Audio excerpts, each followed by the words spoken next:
Welcome, welcome, welcome. Two more welcomes. Welcome, welcome, everybody joining us for part of our continuing series where we talk to activists, activators, educators, professors, anybody on the left, anybody on the right, as long as they have complete thoughts. And we want to present those to you unedited and unaltered.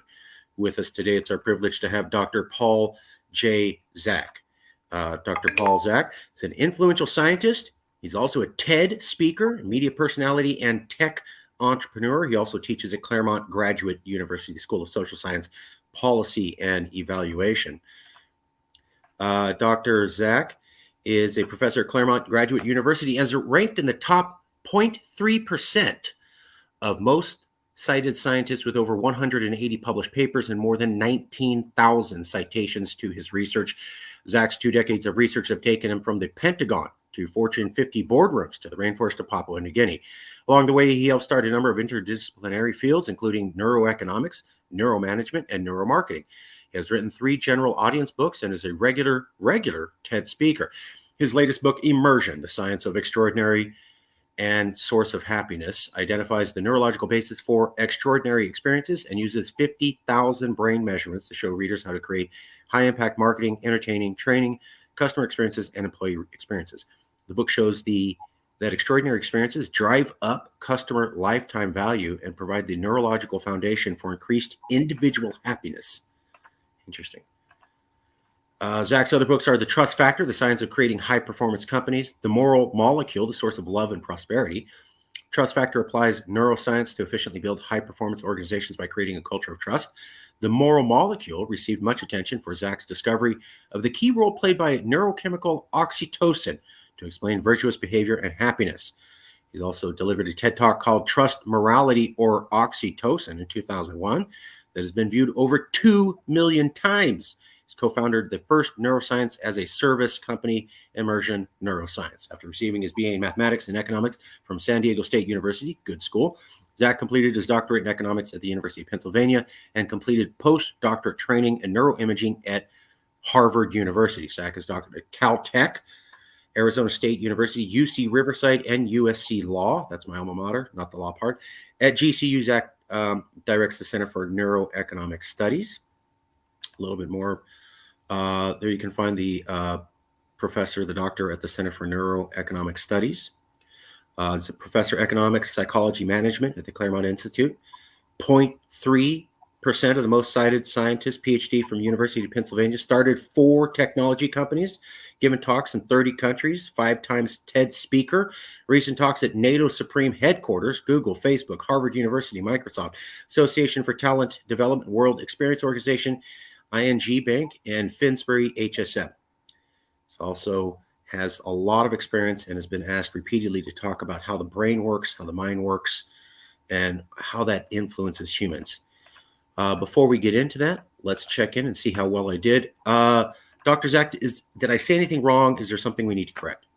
It was too much. You should have just said some dude we met on the street who may or may not be interesting. That's fine. Yeah, this guy on the screen teaches economics and psychology and management and neuro psychology. What is and you had drawn a blank on the book. I thought I got a copy of the book. You had Immersion, the new book? Yes. Immersion, The Science of Extraordinary, and Source of Happiness. There you A go. neurological basis for extraordinary experiences. Does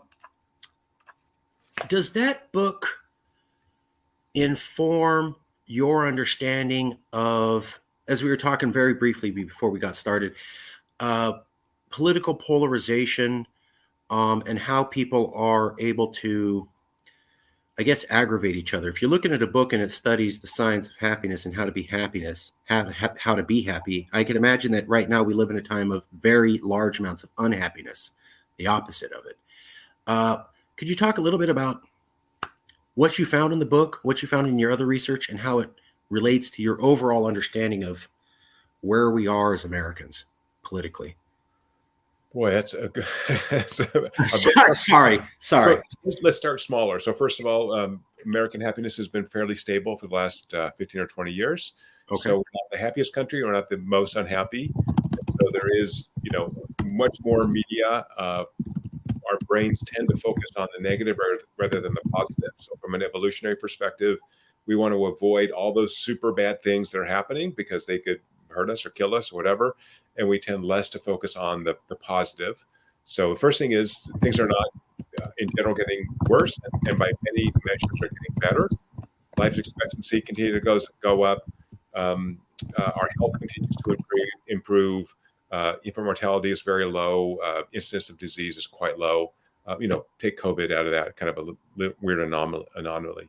So in any case, by lots of measures, people's income, things are getting better at a moderate rate. What we often focus on is those extreme, awful events that happen. That's the way our brain's set up. That it's safe to avoid the really bad things and to notice less often the things that slowly improve in our lives. And we even see this, Marcus, with, for example, lottery winners. So you thought, oh, if I just win the I've lottery, seen that. right? And then you're super happy for a couple of weeks, and then there's all kind of crap that happens when you win lottery. First of all, everyone wants money from you, and they know you have money, so that really actually makes you less happy. If you look at lottery winners over the next couple of years, generally they're as happy as they were before, or a little less happy. So Yeah. it's not about money. So we have to go back and ask, okay, what makes us happy, and what diminishes our happiness? So really, that's my work from a neuroscience perspective. So I'm happy to go there if that's the direction you'd like to go. I'm not sure. I guess just in general, your understanding and also living in this country. If I was in an elevator with you and I said, wow, I get to talk to somebody who understands the human brain in depth, and I only got 2 or 3 minutes, and you only had 2 or 3 minutes to explain it to me, how would you tell me how we got to this crazy, crazy, crazy time in America where we have one half the country thinks that the president wasn't elected and they hold to it. And they also believe, some people just stormed the Capitol. It's, they condemned it, but it's not that bad now that they think about it. And then the other half of the country thinks all those people are basically deplorable and enemies of the state. How do we get to this point? And both as an American living here and as somebody who's studied the brain, just as a general sense, what would you tell to me in 2 to 3 minutes to try to get me to briefly understand how the hell we got here? So first off, if you were in an elevator with me, I would say hello to you. So I decided some years ago to talk to people in elevators, and that is actually an entree into, I think, answering your question, which is we're social creatures. We're constantly around the other humans. We find them fascinating and disgusting at the same time. And so we're trying to make that very rapid judgment. Are you a weirdo? Are you trying to murder me? Are you safe or not? Or are you a person who is interesting, who can be valuable to me? And so there's a kind of a binary split that the brain's got to do very rapidly based on very simple or even simplistic markers like skin color, like gender, like political party. Are you with me or without me? So what we see, Marcus, is that we very naturally make this simple split. You're in my group or outside my group. Right. Right.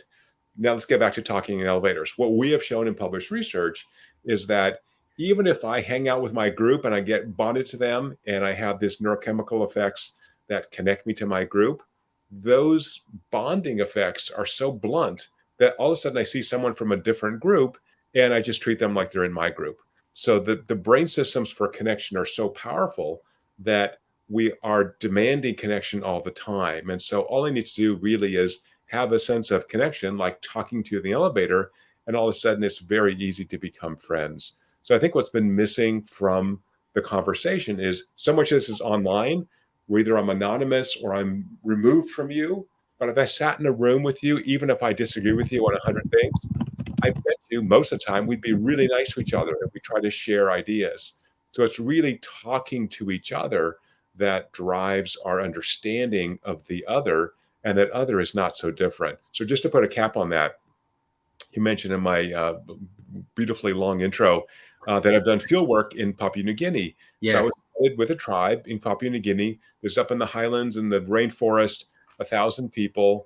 There are no bathrooms. There's no running water. There's no electricity. right? I'm embedded there with an anthropologist who worked with these tribes. Oh, cool. And I got there, and we were going to run an experiment, a neuroscience experiment in the rainforest. And if you remember this old expression, FUBAR, it was one of those FUBAR experiments. So basically, I couldn't do anything for the first day, and I just sat there, and I was kind of depressed. And it's it takes 30 hours to get there from where I live. You're just tired, and anyway, and then the people, I didn't speak the language, right? And so people started coming over, and the translator was not always there with me, and they started holding my hands. We couldn't communicate, but they started touching me, and the first thing I thought of was, oh my God, there's no running water here. They have to go to the bathroom. Where are their hands been? Where's the Purell, right? And then Right. I thought, man, what a jerk am I? And people came over. I started making faces at the kids. The kids started laughing.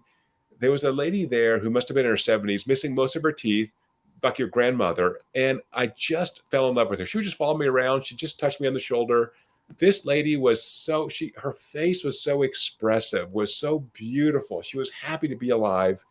And I thought, man, if I can connect to people in Papua New Guinea, or I share no culture with it all other than our shared humanity, I can't talk to them. And yet I feel like they welcome me into their village. And after a week there, their chief said, "You're part of our family now. You come back Wow. anytime. Like you're in. You're one of us, right?" And you have to remember, this is the rainforest. This is, as very dark skin, heavy jaw. These are people who have interbred for years and years and years. They don't look a lot like pale white guy like me. And what I loved about that, also, when I got to the village, they were completely unimpressed with me. Like, they don't care. They're so fixed in place, and yet they were so welcoming. So isn't that us? Aren't we fixed in place, but also shouldn't we be welcoming to the different person in our midst? You would think so. I know that Papua New Guinea, I believe, some anthropologists have said, is the most diverse nation on Earth because of the amount of different genetic lineages and languages, something in the thousands or something. About 800 distinct languages, actually Yeah. very isolated because it's this mountainous rainforest. So now they do have a lot of conflicts with tribes, but they've tried to reduce that through intermarriage. So maybe we need to have more people on the right marrying people on the left. Well, and that's that. Okay, so we'll get into it. I have heard from other professors who've studied political polarization. They have these interactions with people on the left and the right, and here's how we get it to bridge together. Are you saying that I could get a hardcore member of Antifa from Oregon, Portland, Oregon, and I could get a hardcore MAGA supporter from the deep South Alabama, and if I put them in a room and I have them share a beer, they're going to walk away friends?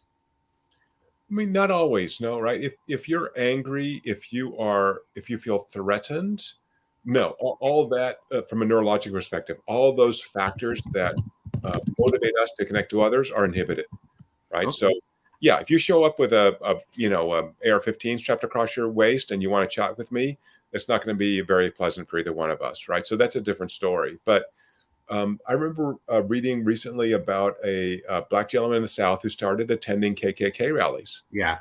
And I forget his name. He's very famous. You guys Yeah. can Google him. And all of a sudden, like, he had a lot of they're from the South. He's from the South. They had a lot of shared culture. And all of a sudden, they just accepted him. And he's like, "What? Well, you're one of those special black people." And then all of a sudden, things kind of start changing. And so I think that's where it changes. So for listeners, I think it's making one connection at a time, right? Just get out of your echo chamber, find one person that you disagree with, and hang out with them a little bit and be respectful. I remember seeing that story about the African American man who's made friends with KKK members as a part of reforming them, and he has a series of KKK gowns that were donated to him by members who quit over Right. time. And it's kind of like his trophy case, like down fighter pilots or something. He's got these robes, and I converted these people. But the other thing I noticed in the interviews of him is that the reason he's interviewed is he's basically the only one doing it, and all the black ministers in America seem to be terrified of that idea. That's why he's on TV a lot, as people are going, "Oh, I just jumped in the water with great whites. It's cool."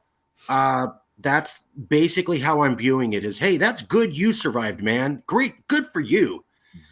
Is that a strategy that we can get everybody to do when there's that level of fear? And I know we're looking at race issues, but there's some political scientists who said political polarization now is a larger driving force between people than race in America is coming in the last 5 years. Can we get people to reach out across to each other in highly polarized, dangerous environments? Right. So, the answer from the brain perspective is, again, not inducing fear. So if you see interviews with this black gentleman who KKK rallies, he's super calm. People are aggressive with him, and he doesn't respond. So the first thing is, really listen. This old saying that we have two ears and one mouth, so we should listen as much as twice as much as we talk. So just listening, right? Being there for people, listening to them. I'm not saying be a rollover, right? Express your views, but do it calmly, right? So I think part of what we see on television is the explosive events. The housewives of something pulling each other's hair. That never happens outside TV. So actually, there's published research that when people get on TV, they're much more extreme than when they're not on TV. So, go to your local pub, go to your local restaurant, and hang out with people who are different than you. And again, from a neurologic perspective, we just want to connect to people. We are social creatures. We need social connection. And then, Marcus, you kind of set this up on talking about happiness. Turns out that there are basically four things you can control that extend your health span. That is how long you live healthy. Diet, exercise, sleep, all that. And the fourth is having a rich social network. Well, what I've is read that. Yeah, riches doesn't mean I got three people in my family who I can call if I'm having trouble. It means having this really broad set of people who influence me and who I can influence, who care about me, who I can care about. So I would summarize that by saying investing in relationships. Right. So again, just personally, I'm an introvert. I can spend 12 hours in my lab, not talk to anybody, be totally happy. But because of my own research, and they sometimes say that research is all me search, I started really investing in relationships. And so I turned 50 some years ago, and I had 4 surprise birthday parties. Not because I'm such a wonderful person, because I invested my time and energy in connecting to others, caring for others, serving others. So it's service that really connects us to others. I'd read there's a Netflix special, but it goes back into an older research where they've been studying blue cities or something. There's like 5 cities around the world where people live about 10 to 20 So years. I live in one of those. I live in the only one in the United States, Loma Linda, California. Right here in California. Yep. Right. So Loma Linda, California is the only blue zone in the United States Yep. where people regularly live past 100. And they do that because it's a company town. The company is a hospital, which is run by a Protestant church group called Seventh-day Adventists. Seventh-day Adventists. Yeah. They are vegetarian. They don't drink. They don't smoke. They're primarily in service jobs. So there are doctors, nurses, teachers. They're in service industries, educators. And they have very tight social bonds because there's not a lot of them. So 3 blocks from my house is a Romanian Seventh-day Adventist church.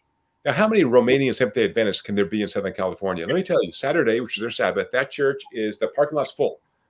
So they're coming from all over. And within a 5-mile radius, there's a Chinese Seventh-day Adventist church, and there's a Filipino, and there's a Spanish, and on and on and on. So they're forming community. So I'm not saying you need to join a church, but any of that community building, that tight social ties, will extend your health span. So what a great segue, Marcus. Bravo. I remember seeing that there's, and for the audience, basically scientists have been studying, they've been trying to figure out how you get people to live longer. And someone figured out that there's these places around the world where people live abnormally longer than everyone else in the remaining area. Like you can just leave that county area and it drops off. And I think they found one in Okinawa. One here. I think there's some island village in the Mediterranean, Sardinia or something like that. And basically it's these patterns. And the thing they said was health, largely plant-based diet. I think they said they eat peasant food, so they don't really eat like a lot of refined sugars and processed stuff. It's a lot of basic plants, a little bit of meat, like our ancestors maybe ate in the plains of Africa. But then the other thing was, on top of it, strong social connections, like a deep sense of community, and everybody's participating in basically all these different communities. There's a strong sense of community in all these areas, and maybe that's perhaps a missing factor of why we have a lot of health problems and why we have premature deaths here in America. tell you a little anecdote about that. So we've done National Institutes of Health funded research in Loma Linda because we can oversample the very, very old. And often they're in kind of retirement homes. And went there, a very, very long study involving blood draws and drug transfusions and lots of things. And so spending a lot of time with me and my team. And I kind of fell in love with some of these mostly female, older women.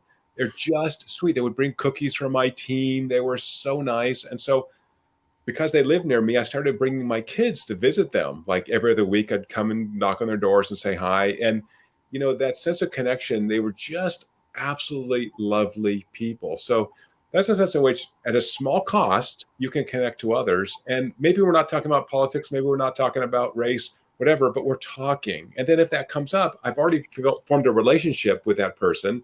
And then if they say, oh, I think Biden is the best president we've ever had, we're like, okay, let's have a discussion about that. Why do you think that? As opposed to you're a bad person or you're stupid or whatever. Right. Yeah. And that backs up the theory you were talking about with the elevator. And I was laughing because you go, no, it's not a joke. You start by saying, hello, I see you. I'm a nice person. I'm not a foe. I'm kind. I'm gentle. I remember this is where we wave hi to each other, as I understand, comes from Roman times. And it was a way of saying, I have no weapon. Right. So you can trust me. And this, for the audience, this is why we do this. This is why people smile and wave hi. It means I'm safe. I'm not going to kill you. See, I have no weapons in my hands. That's where it originally came from. Right. And it's the same thing of. It works for me. I'm 6'4", 200 pounds. I'm a big guy. And I can do it because I'm not giving off that scary vibe. Right. Hey, I'm cool. Everything's fine, man. Let's just connect. And that's what we saw when we were talking about this man. I don't know his name, but there it is. You can look up African-American man convinces Ku Klux Klan members to give up their robes. He's very famous. He's a very, very, I saw him interviewed once. He's a very deeply thoughtful man. I mean, he can walk through the psychology of what he's doing and how people are perceiving it. He doesn't just go, I don't know, I kind of did my thing. And no, he's a deep, deep intellectual, wise man. But can we follow up on that, Marcus? It also requires your own self-reflection, right? If you're going to be impulsive, if someone's in a different group than you and derogate them, right, then who are you? What kind of person are you? So I think this gentleman's a good example where he is so secure in himself. He knows himself so well. Yes. He's so relaxed that, fine, critique me. Oh, you think I'm subhuman because of the color of my skin? That's interesting. So that everyone, as you said, Marcus, everyone came from Africa. If you go back far enough, so you're all African, number one. Number two, you're in the South. So a lot of people intermarried. So you probably have recently have lots of black blood in you. So, no, there's no pure anything. We're all mutts. We're all really, really similar. And so why would you focus on something as stupid as skin color? Where I think, I love the word weird in a positive sense. I like people who are weird. And that means you're thinking differently than me. Man, I'm going to learn something. How exciting is that you're a weirdo? I'm a weirdo. I'm a total weirdo. You've talked to me for 10 minutes. You really realize, you hear this guy, weirdo. Thing, right? Always been a weirdo. So let's embrace the weirdos. If we really believe in diversity, let's have diversity of thought. Let's have diversity in opinion, and then enjoy that. You don't have to change my mind, by the way, right? So if we want to talk politics or race or whatever, I have my own views. I've been on the planet a long time. I don't think you're going to change my mind, but I wouldn't mind sharing my opinion with you and hearing yours. And maybe I will change my mind. That's the key part of this is that so there's been people saying, well, we can reduce polarization by having structured positive interactions between each other. Like you said, you just don't walk up and go have an AK-47 strapped to your back and go, by the way, Biden sucks. Hi, my name's Mark. Like that's going to go nowhere fast, right? You can't, because they're not, a lot of times in the news, they're not that specific. They'll just say, try to get out there and meet someone from the other side and talk to them. And I go, and a lot of the people who study this go, that could make things worse if you're not doing it the right way. You could actually exacerbate tensions. You could appear to be the very nightmare that person thinks everyone on the other side is. You got to do it the right way. And I think it's more like the way you're saying, hi, I'm friendly. I'm not here to hurt you. I'm Mark. It's sunny today. Hey, do you think it's sunny today too? I think it's sunny today. Isn't it nice that it's sunny and we can be outside? Start there. Build some sort of connection, commonality. not I want you to change your mind. The other half is the criticism of, okay, a lot of research shows you can get people to reduce their affective polarization, the amount of hate they feel to the other. But almost all these studies end up going, yeah, but we didn't change anyone's mind on the policy. We got it where they didn't hate each other, but we didn't get the Republican to start backing abortion. We didn't get the liberal to start backing guns. From what I can tell, there seems to be very little evidence that you actually bring people together to a policy commonality versus you just get them to have more affectionate feelings of each other. What have you seen? But what isn't that enough? What we can get along and disagree, right? I have one of my dearest friends has been in my lab for 20 years. He started companies with me. I have disagreed with him with 500 things for sure, because we're scientists and we're always trying to figure out how to do something better. I Sure. have never raised my voice with him. I've traveled around the world. I've shared rooms with him. Literally is one of my, like a dear brother. He's one of my best friends. And I value his disagreement with me, but he's never disagreeable. Right there. Could you repeat that last part you said? Because you're the first person that I've seen in this interview series say it. So I value disagreements because I will learn something, but with people who are not being disagreeable. So share your opinion with me. Try to support it rather than I just feel this is different. Well, if you feel something that's really nice and I'm happy for you, it doesn't convince me because I'm a kind of a fact evidence guy. But if you say, look, I read these 5 books on this thing and I'm really concerned about it. Okay, let's talk about that. Right. So that sounds interesting. So I think once we remove, as you said, the affective overlay, I'm so angry about people. Like, Right. not about people. How about just me? I'm just me, one person. Don't categorize me. I'm very. By the way, I hate them all. I hate all politicians. So I That just makes you sane. Yeah, It doesn't make you. So I agree with everybody on everything. I've told people who wanted to get into politics, because I've worked in it for 10 years, and I go, nobody sane gets in this game. Nobody on either side.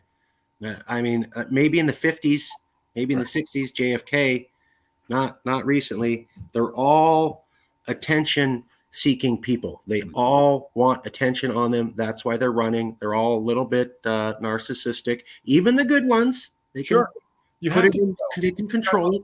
Me all the time. So I was like, if you don't want to be on TV that much, you're never going to make it. Look at Obama, look at Clinton. Like, a regular person would not be okay with being microphone in your face, answer this question, TV. That's not normal to be okay with that much attention. And yet we have to have people who are cool with that to do the job. You have to be okay with meeting new people, total strangers, or you're not going to be a very good president. Yeah, I'll give you an example of that. So one of my colleagues at Claremont, named Sean Flynn, is a professor of economics at Scripps College. Some years ago said, I want to run for Congress. And he pulled a bunch of his friends. Here's why. I've always written a lot on policy, and I think I can affect policy in Congress. 99% of his friends said, yes, Sean. I said, no, you got to be out of your freaking mind. Here's all the downsides I see for you, right? And the upside, again, a little bit of attention, maybe of an impact. You're a junior congressman from some small district in California. Really? Do you have that much power? Depends on which party is controlling Congress, et cetera, et cetera. And later on, and he did run, and he got through the primary and didn't get to the final election. But I'm glad he tried. Yeah, he tried, which is great. But he later said, hey, you're the only person in my entire family and friends who said I shouldn't do this. And that's why I want to talk to you, right? I want to get someone who honestly cares about me enough to be honest. And I didn't yell at him. I didn't say, you had to be here. I just said, here's why I think it's a bad idea. And here's some things you might want to think about. I watched a video recently, and it was called Poor Man's Podcast. He's kind of a podcaster, kind of common sense, early Abraham, not Lincoln, Benjamin Franklin's, his almanac thing. Yeah. And one of the phrases that they said that got me, I wasn't expecting to learn something from this podcast. I was just watching it to be entertained, but he said something deeply philosophical. He said, your enemies will never talk bad about you to your face. They will only talk bad about you behind your back. Your true friends will always tell you what your problems are directly to your face. Right. And I was like, think about, You would think somebody only tells me nice stuff, that's friend. And it's like, no, your true friends are the people who walk up and go, I'm not going to lie to you. You're screwing up big time right now. Those are the actual only friends you have, was the philosophy. I want to take that one step further. So some years ago, Fast Company outed me as Dr. Love because I work on biology, Oxytocin. yeah, oxytocin and connection and what makes us happy. And I have at first I was apoplectic, like, come on, I'm a serious scientist. Don't give me funny. Yeah, right. On the other hand, I've started using the word love with the people around me in the friendship sense, right? Really telling people that you deeply value, hey, I love you, and I will do anything you need me to do. And so try that even with people you hate, right? So you can love other people and still disagree with them. So I've been married for 28 years. I disagree with my wife on 4,000 different things. What? Well, yeah, I know for sure.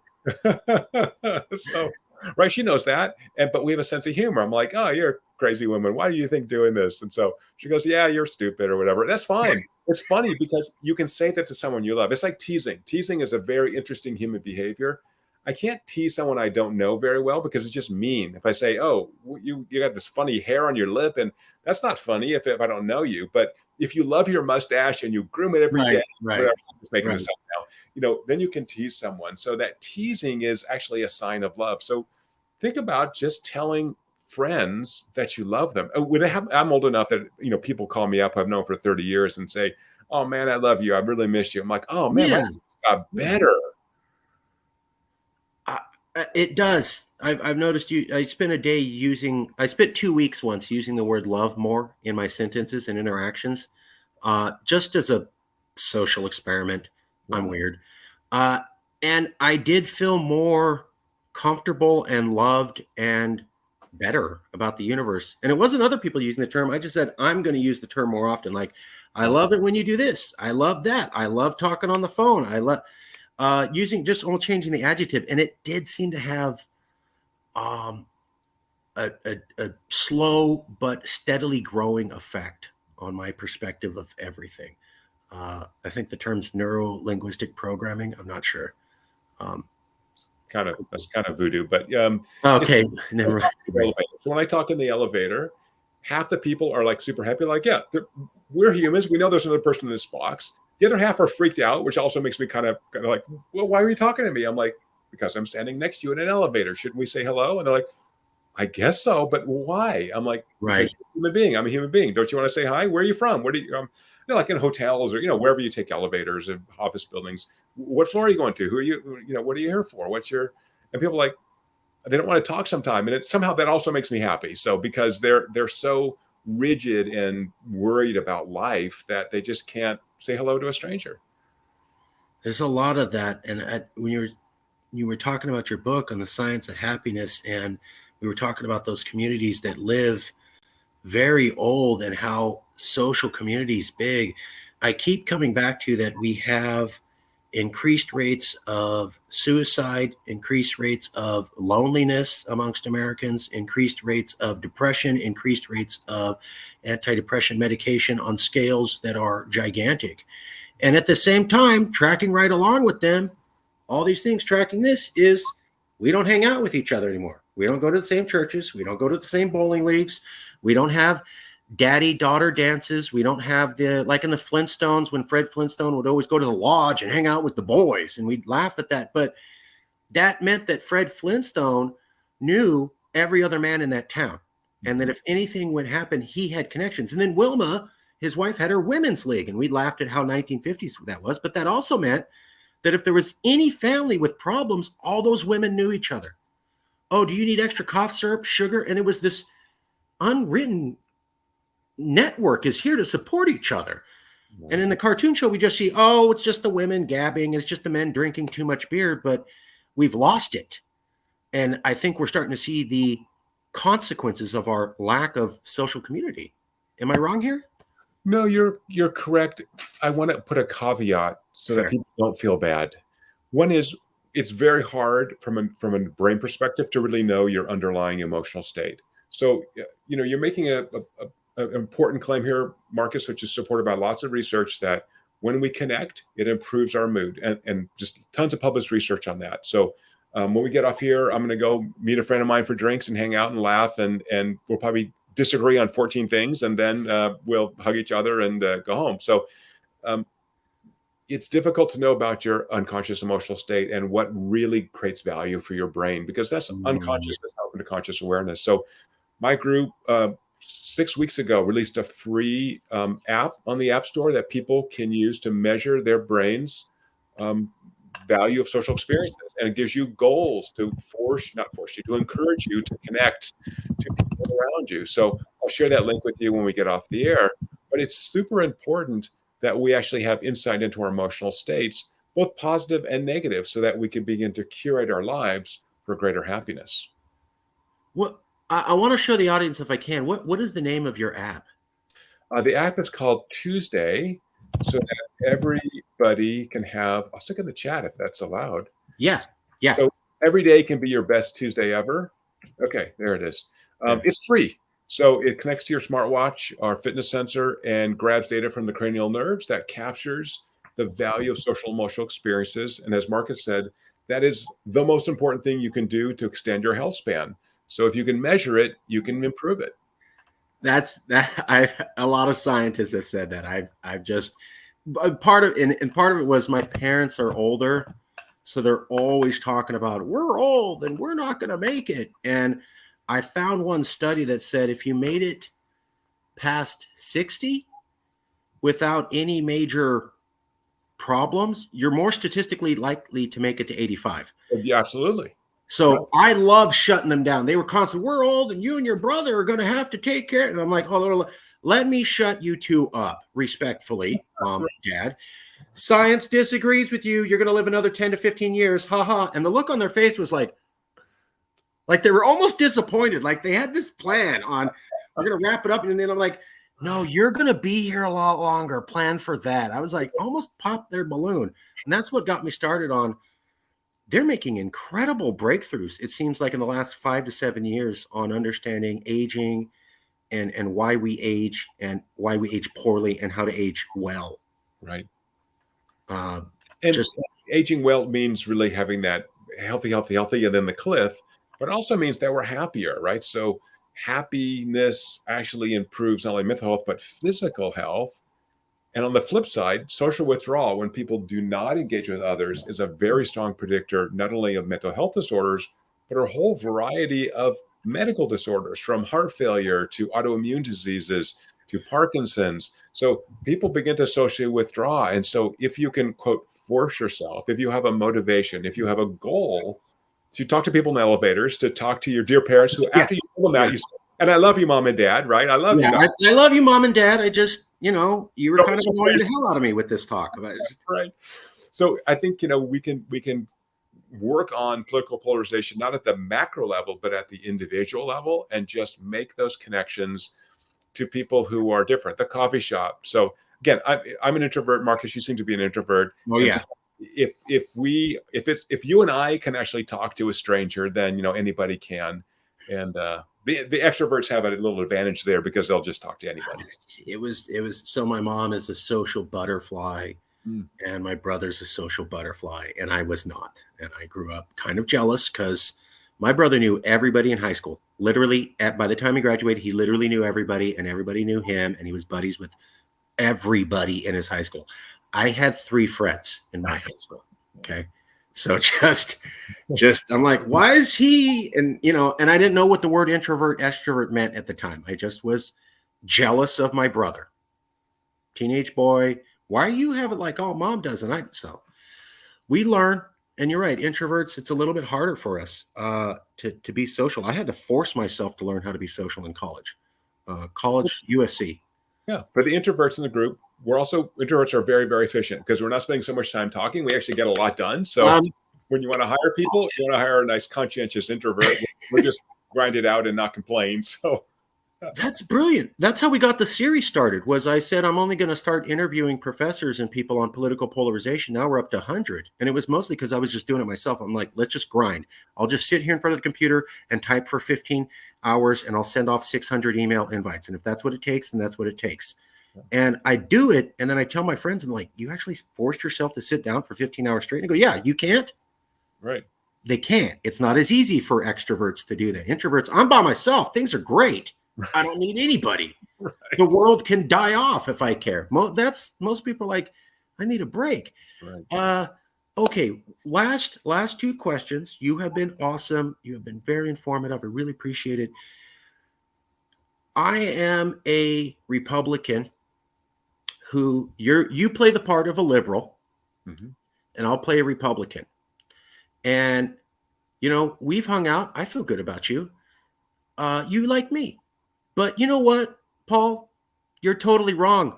January 6th was a great idea. We should have another storming of the Capitol. And while I think you're cool, I completely support that idea, and you will never change my mind on that.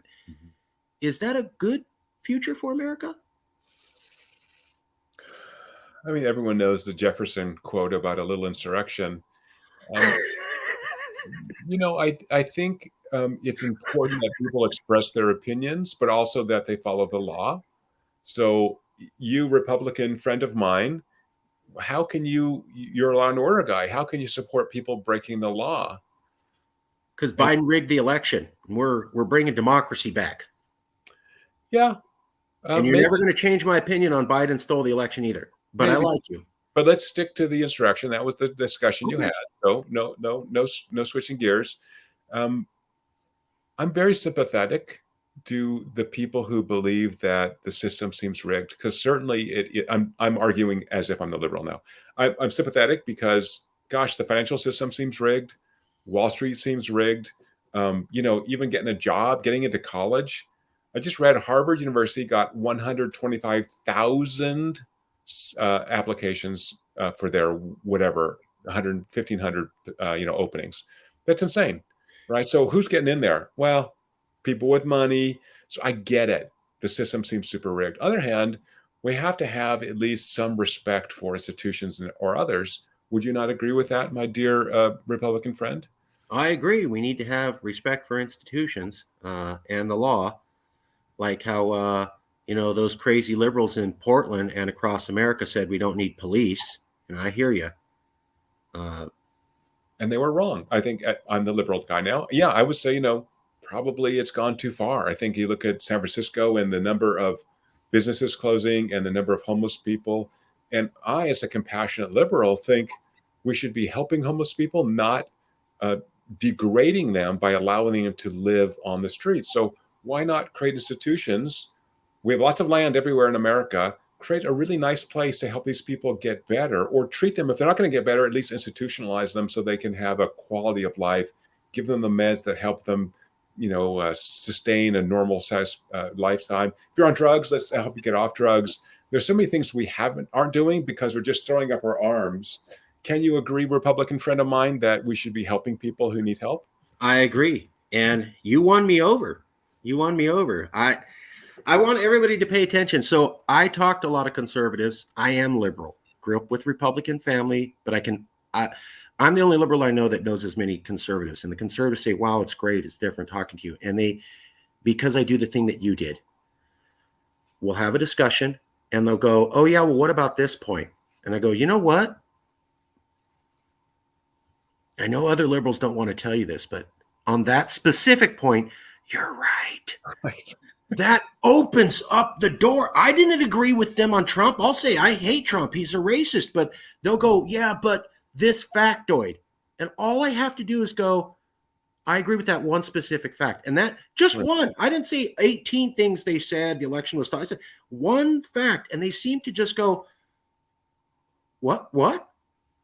Huh. And you actually have a conversation.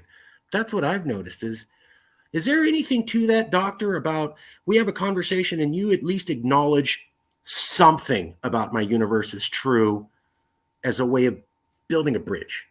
Exactly right. So again, from a neuroscience perspective, this is my work on persuasion. The first thing I want to do is make you comfortable. If I want to try to persuade you or even just interact, you got to be comfortable, right? That's call that psychological safety. The first thing is establish psychological safety. The second is focus on that conversation. So remember, you tried to bring me into some other conversation. I said, no, let's talk about January 6th.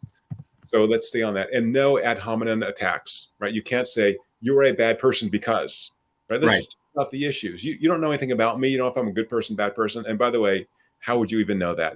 No one is there. So establish psychological safety, stay on target. And as you said, listen, and then concede some points. Of course, we agree on lots of things, right? We agree, I don't know, we agree that weather's getting cooler because fall's happening. Awesome. Can we agree Right. on that? Sure. Yeah, if we're in the northern hemisphere, sorry. Right. Right. So so I'm Climate northern. change joke. Got it. What's wrong with me, right? So I think finding those points of agreement. You're exactly right. That's how we actually have a conversation. What can we agree on? And if we disagree, let's share some reasons why, and not just say, well, because that's the way I feel. That's fine. And again, your feelings are valid for sure, but it doesn't help me understand if you just say, I'm convinced of this thing and I have no reason for it. Well, then we don't really have anything to discuss. Then we're in the realm of theology and not psychology or science, right? It's just something I stumbled on, and I'm glad to hear your feedback because I haven't been able to run it by anybody who's actually studied in this area. It's just something I noticed with interactions that if I could give them one fact, just concede one, and if I threw that little pepper, that spice on there of my fellow liberals are going to be mad at me for admitting this, but Yeah. that seemed to just that I literally saw their face contort differently. They'd have one facial expression, and you could just see the energy was being reduced. The threat barrier was coming down, and they almost were like confused, like, hold on, are you a decent person? What? And I could start to have the conversation. And I got that idea from Hillary Clinton when she was on the campaign trail against Trump. And she said, you can have different opinions. We can't have separate facts. And I see us as having two parties with incredibly divergent facts. And we really have no shared facts at all, in my opinion, from my investigation as a country. There's a bunch of things people on the red know to be true, and nobody on the left is aware of those at all. And there's things that people on the left know to be true, and people on the right, huh? What? Never heard of that. Doesn't happen. And I thought if we could get to where like two or three things, maybe just one, I could see us having a better national conversation because at least we'd have a starting point. Whereas right now, it seems to me, we almost have no starting points on any set of facts in any debate. So I totally agree with you. So let me tell you how to start that starting point. And that is, if I want to just connect to you and or persuade you, the first thing is to tell a human scale story, right? A story about someone, use their name, make it specific. So often it's a self-focused story. So when I was a little child, I grew up hungry, right? That the reason I'm now playing the liberal role again. The reason that I think it's so important to have a for lots of individuals because I've gone to bed hungry. Actually, I have gone to bed hungry. It's really unpleasant. And so, it's important to me to have that story. So if you can tell a story with authentic emotions, then I'm going to connect to you because we all understand story. There's no shortage of movies coming out. There's no shortage of novels. We love stories about human crises and conflict and resolution. And so it's storytelling that is the most effective way to connect to and persuade other people. So the facts are going to follow. Once you've got me hooked, then it's like, now support my story with facts. Facts and we're in the rational realm, and I'm just going to give a whole bunch of rational reasons why you're wrong. But if you grab my emotional realm and tell me how it feels to live in my shoes, you're going to connect to me.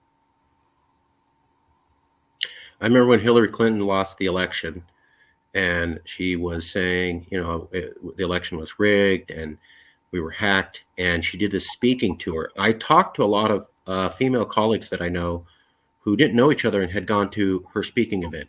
And all of them would say they walked away believing her. And Hillary Clinton in that speaking event in her book tour wasn't really talking about here's the data showing the votes should have gone to me. It was a story.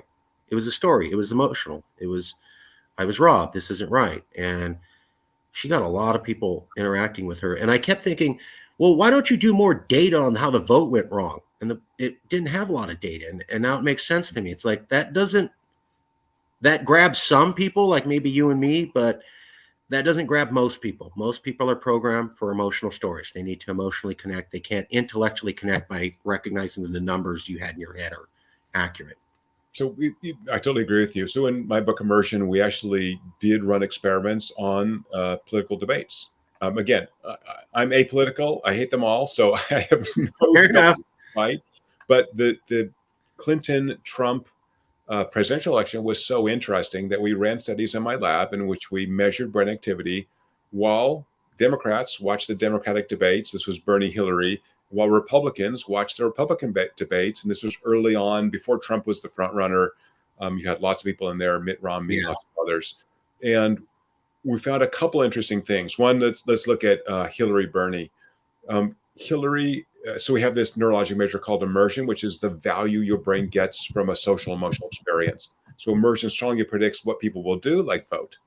So we measured immersion second by second while people watch this. And this is, again, these Democrats who said they would vote in the primary. And we found in the closing arguments for one of the Clinton Bernie Sanders debates that Hillary Clinton was at the third percentile, so 3 out of 100 for her immersion, extraordinarily low, where Bernie Sanders was around 45%. So Bernie was a better storyteller. So again, in my personal view, Wow. completely qualified to be president, but couldn't convince the swing voters that she cared, she was passionate, this was powerful for her to do, unlike her husband Bill, who was fabulous. And then Master storyteller. at the Republican debates, Trump, whether you love him or hate him, he is a hell of a persuasive storyteller. And short sentences, small words. We even measured one of the Republican debates in which Trump was gone, just to see maybe he does suck the air out of the room. And the same pattern occurred. Everyone was okay, but when Trump's there, he really is a great storyteller. So again, I'm not saying whether support him or not support him. I'm just telling you, it's that storytelling, that capture emotion, that passion that as human beings tell us that you really want this thing, you really care about it, it's important to you. So again, I'm just relating income to you, and there's a longer discussion in the book on what It makes a lot of sense. When I remember on the debate trail with Trump versus Clinton, Clinton always had facts, data, figures. She had been in government. She would say, fiscal year this, and we lost this much, and it was a 40% X. And boy, was she well informed on how government ran.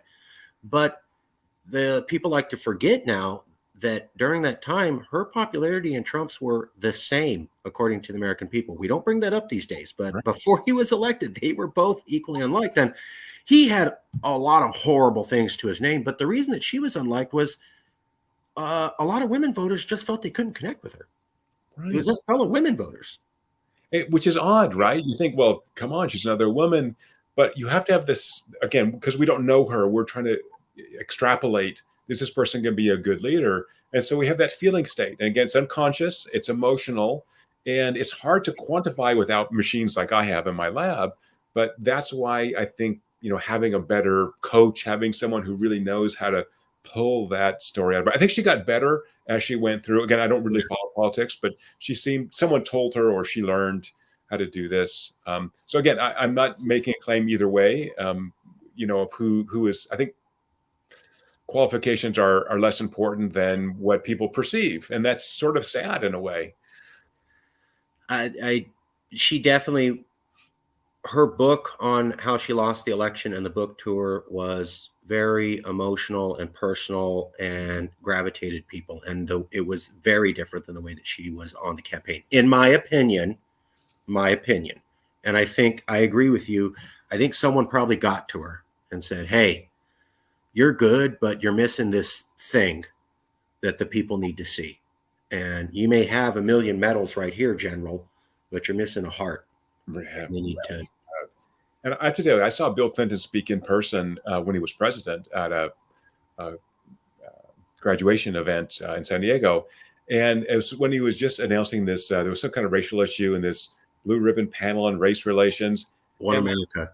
Amazing speech, standing ovation. And then I'm walking in my car and thinking, wait, there's no hooks in here. There's no policy. It's just like I have a panel. And then it, kind of did nothing and disappeared. And so, but it was the quality of the speech, right? That you were like, oh, I'm down with this. Like, this is great. It's going to, race relations will be perfect now after this. And so I think you need to have both. You need to have the Hillary Clinton facts, policy, let's really move something forward. And the Bill Clinton, like, I feel your pain, kind of thing. Oh, wow. You did that well. Did I? Okay. And that was the speech for everybody. That was the I Feel Your Pain speech from Bill Clinton. Right. Was one of the most powerful speeches in political history. It's right up there with the Good Morning in America speech by Reagan and There Is No Red or Blue America speech by Obama. And the thing that those three people have in common, although their policies are wildly different, is wow, were they great communicators. They were inspired. And I hate it when Obama was president, I go, he's as good as Reagan. And my liberal friends would get mad. And I go, whoa, that's a compliment. I didn't say they had similar policies. I said their ability to inspire the American people. Millions of people have no idea who you are, and you're getting them all on the same page. We're doing this, and we're walking this way. Right. That's hard to do. Many people can't do it. Most of our American presidents could never pull that off. That's why nor can we as individuals. So I think that's our kind of remit from our discussion, which is try to be that warm, persuasive, passionate, but open to other views on a one-on-one, right? Why not give someone the benefit of really being present, make them comfortable, and then allow them to tell you their views without you being judgmental. Go, oh, that's interesting. Tell me more, right? And as they talk, just like we've talked, you learn more and more about that person. And because of that, you form a connection to them, even if you disagree with them. Just for everybody, as we're winding down, check out, and I'm going to spend more time looking at this man because I didn't realize this until I was talking with you. I'll only say this briefly, but as a man, it's important to be able to have strength inside yourself and not to be aggressive and to control that aggression. This guy has every reason to freak out, cause fights, try to fight, and he is so cool. And it's because, like you said, Dr. Zach, he knows who he is. He has no lack of confidence on who he is and that he has values and that he should be there. There's no nothing missing. And he's super calm and not aggressive. And it's because he as a man is so sure of his place and of himself. The calm, quiet strength. He's not one of those guys that's, I'm a tough guy, watch out and be scared.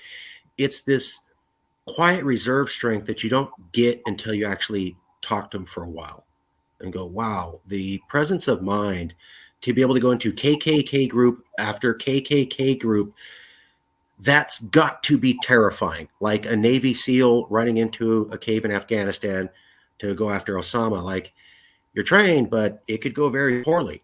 And this guy does it a lot. And I'm thinking that's courage. And he seems to not let it rattle his brain.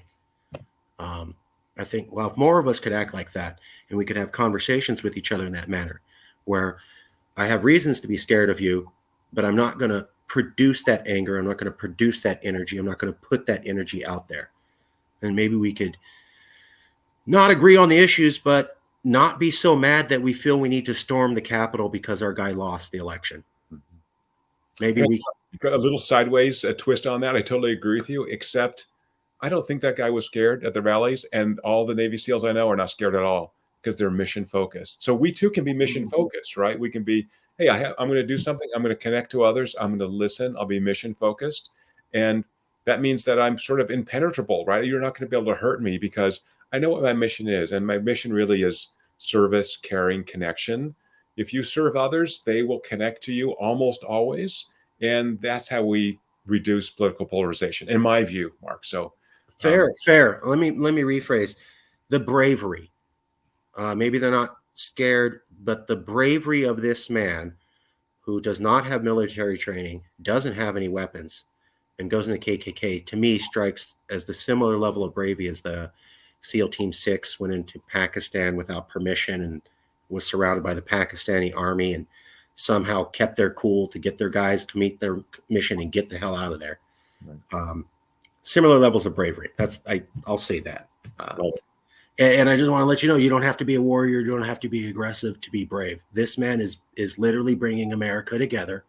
He's literally putting his life on the line to do it. And he's doing it every day with bravery. And I think you said humility, and because he's coming from a place of service, right? He's not doing this to get famous. He didn't go, I'm going to go get these KKK robes because then I could be one of the most famous black guys in America. There's none of that. There's none of that at all. He's just, I thought this was a good thing to do. Yeah. It's So literally, he's giving service like the Seventh-day Adventists. He's doing a service project for all of America. Okay. So what I try to do too, Mark, and this again for listeners, I try to end every conversation with the word service. So I'll do that with you. Mark, what a pleasure to be on with you. Thank you for the honor of speaking to me and broadcasting this. And if I can be of service to you in the future, you have my contact information. It would be my pleasure to help out anytime. We'll leave it there. That was perfect. Thank you, Doctor. I will email you a copy of the video shortly. If you know anybody who'd be willing to be part of an honest conversation, they could be an activist, a professor, somebody you work with, or somebody you heard of. You don't have to name anybody, but we always ask. We try to keep the conversation going. Think about that, and I'll email you shortly. And I want to say thank you for your time. Thank you for being here. Okay. All right. In service. Bye.